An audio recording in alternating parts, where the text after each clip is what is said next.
उसको सुनील शर्मा साहब को पूछो, आजकल वो मैं राजभवन कह दूंगा, गलती से मुश्किल हो जाए, लोक भवन है, क्या ना है, उसने क्या मतलब होना, लोगों का काम। तो ये लोगों का काम ही गया था ना उनके पास, ये जो बच्चों को रिलैक्सेशन देनी थी। तो मैंने आपको कहा ना कि सुनील शर्मा साहब वो LOP कम हो गए हैं, वो आजकल लोक भवन के स्पोक्समैन बन गए। तो जो बात LG साहब को कहनी चाहिए वो कहते हैं। तो इसलिए मैं आपको यही कहूँगा कि ये सिर्फ ड्रामा हो रहा है और जम्मू कश्मीर के लोगों को बेवकूफ़ बनाया जा रहा है और ख़ासकर बेरोज़गार बच्चों के ज़िंदगियों से खेला जा रहा है। और बीजेपी ने पहले 11 साल भी खेला, आज भी खेल रही है, और ना जाने जम्मू कश्मीर के नौजवान बच्चों के साथ कब तक खेले। आपने बात की, क्या उमर सरकार ने रिकमेंड कोई किया है? आप लोग सीनियर जर्नलिस्ट हैं, आप एक GAD को आप RTI लगाएं और उसको पूछें कि जब से उमर अब्दुल्ला सरकार ने हुकूमत संभाली है, हर डिपार्टमेंट, जैसे मेरा अपना डिपार्टमेंट, मैंने PWD डिपार्टमेंट से 3500 पोस्टें, 3500 पोस्टें रेफ़र की हैं, जिसमें JE है, ड्राफ्ट्समैन है, इवन के खाली MTS की 2500 पोस्टें जो रेफ़र की हैं सिलेक्शन बोर्ड को। तो इसलिए कुछ JKPC को की हैं, JKPC नहीं, PSC को की हैं। तो इसलिए मैं आपको ये कहूँगा कि हमने पोस्टें रेफ़र की हैं, उस पर प्रोसेस है, क्योंकि सब कुछ एग्ज़ाम होते हैं, सब एक तौर तरीका है। लेकिन इससे पहले मैंने कहा ना कि इनके जो 11 साल है, बताएं कितनी पोस्टें रेफ़र की। लेकिन हम जब से आए हैं पोस्टें रेफ़र कर रहे हैं। और सबसे बड़ी बात है, आप एजुकेशन की तो सारी पोस्टें मास्टरों की इन्होंने फ्रीज की हुई हैं।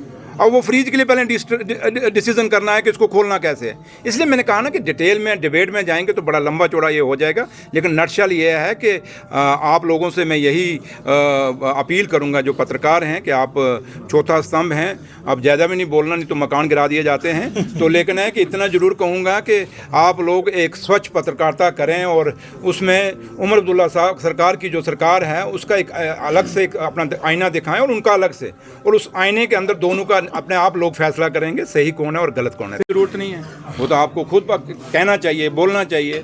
और हमें हिसाब वो पूछ रहे हैं जिन्होंने 11 साल कुछ नहीं दिया, जो 11 साल में नाकामयाब साबित हुए, जिन्होंने कोई काम नहीं किया। और आज हमें उनके टाइम के ये अधूरे काम जो आज यहाँ लोग गिना रहे हैं, तो वो हमें दिखा रहे हैं कि भाई उमर अब्दुल्ला ने 1 साल में क्या किया। हम तो ये कहते हैं कि जब 5 साल हमें कंप्लीट होंगे उमर अब्दुल्ला सरकार को, उस समय जो बातें जो एक मैनिफेस्टो के अंदर हमने अपनी बात रखी है, वो पूरी की पूरी बातें जो हैं, जो मैनिफेस्टो के जो काम हैं, लोगों ने जो वादे किए थे वो पूरे करेंगे। और 5 साल बाद जब हम दिखाएंगे, एक साइड 5 साल की सरकार होगी जो 100% रिजल्ट देगी, एक साइड वो लोगों के कारनामे होंगे जिन्होंने 11 साल हुकूमत की, उसके बाद भी 0/0 रहे, फेल रहे। तो अब जो फेल हुआ है वो हमें कहता है कि बताओ जी आपने क्या किया। तो ये बदकिस्मती है।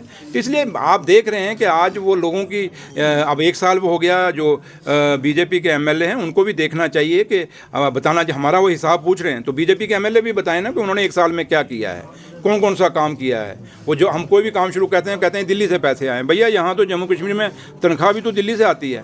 चलो दिल्ली से, अगर इतनी दिल्ली से पैसे आते हैं तो बीजेपी वाले ये कह दें, हमें बता देना कि भाई 1 साल में उन्होंने दिल्ली से कौन से पैसे स्पेशल लाए हैं जो उनके कहने पे गए हैं।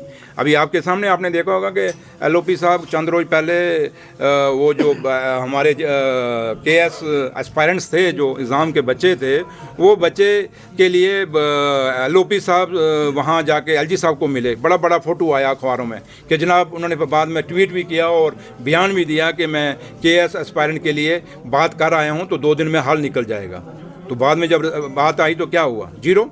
क्या रिजल्ट आया, उल्टी क्वेरी लगा के LG साहब ने वापस भेज दी। तो वो तो रोज़ कहते थे मुझे बताओ उमर साहब कौन सी फाइल आपकी रुकी है, तो मैं फ़ाइल निकालूंगा। भैया हमने तो फाइल भेजी थी, सुनिए ना, KS एस्पायरेंट की भेजी थी ना, सुनो ना मेरे बात, वो चाचा रुक जाओ ना, वो भेजी थी ना हमने, तो वो कर देते ना। भैया फैसला करना हो, यहाँ तो मोदी साहब ने रात को 8 बजे कहा कि सुबह नोटबंदी, सुबह होगी नहीं होगी। तो ये आप कौन सा सवाल मुझे आप समझ नहीं आ रही, आपको समझ नहीं आ रही मैं क्या कह रहा हूँ कि जब एक रात को सुबह के आज 12 बजे के बाद नोटबंदी है 1 घंटे के अंदर, तो जनाब ये तो हमने अगर चलो 2 भेजी, तो उसी दिन शाम को LG साहब कह देते ना, हाँ ठीक है भाई, कौन से वहाँ वो पेपर बंद ही रखने, पेपर तो नहीं खुले थे ना, पेपर बंद ही रखने थे, डेट एक्सटेंड करनी थी, कर देते ना, किसने रोका था। भैया यही है कि हाथी के दांत खाने के कुछ और, दिखाने के कुछ और। लोगों से कोई प्यार नहीं है, हमें हमदर्दी है, तब भी रिकमेंड किया ना।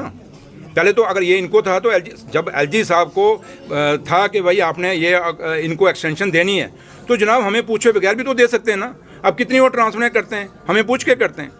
जो केएस ऑफिसर हमारा फेवर करने की कोशिश करता है उसको उठा के दूसरे दिन लद्दाख फेंक सकते हैं। तो अगर वो उनको किसने रोका? अगर वो इन बच्चों को एक्सटेंशन देना चाहते थे, रिलैक्सेशन इन रूल्स देना चाहते थे तो कर देते ना, किसी ने रोका नहीं। इसलिए बात एक ये है कि एलओपी साहब शरेआम झूठ मार रहा है और सीना ठोक के झूठ मार रहा है। हमने सीना ठोक के, लोग कहते थे मैं जीतूंगा, ये पहले हैं जो सीना ठोक के कहते हैं मैं झूठ मारूंगा।